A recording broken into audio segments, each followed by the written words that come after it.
ඔන්න එහෙනම් මදක් යාළුවෝ හැමෝටම ආයිබෝවන් කියලා පිළිගන්නවා එම්මා සුද්දා සුජි channel එකට. ඔන්න එහෙනම් අද අපි ඔයාලට එක්ක කරගෙන යන්නේ දෙස් විදේශ සංචාරකයින්ගේ ගෞරවයට පාත්‍ර වූ සීනිගම දේවාලය බලන්න. අපිව subscribe කරලා නැත්නම් අනිවාර්යෙන් subscribe කරන්නත් අමතක කරන්න එපා යාළුවනේ.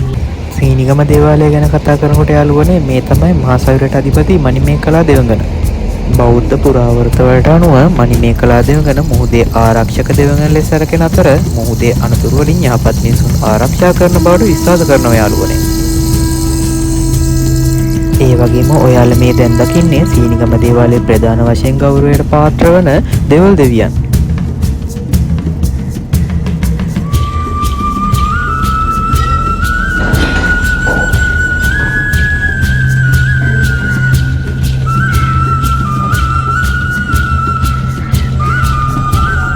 මෙතනට පැමිණෙන ජනතාව තමන්ගේ විශ්වාසයන්ට අනුව බුදු පූජා හා බාරහා සිදු කරන ආකාරයත් අපට දැක ගන්න පුළුවන් යාළුවනේ.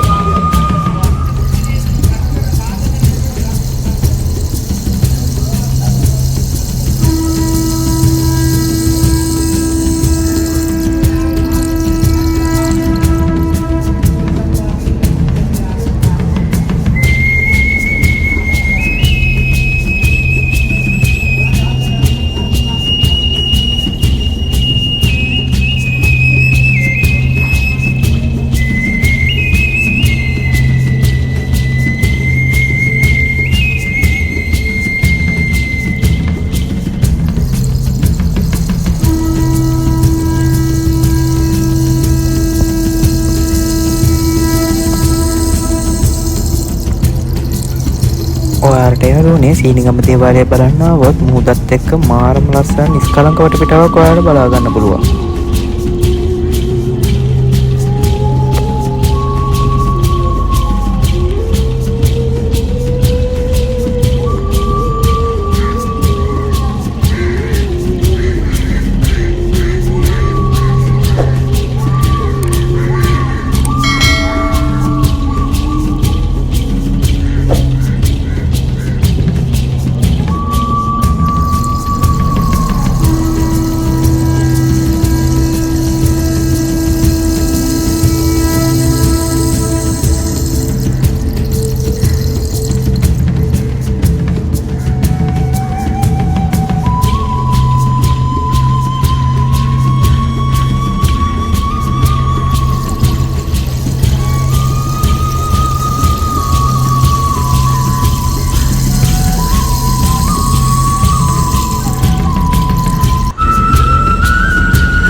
එහෙනම් යාළුවනේ අදට ගිහින් එන්නම්. අමතක කරන්නකෝ අපිව අනිවාර්යෙන් subscribe කරලා තියාගන්න.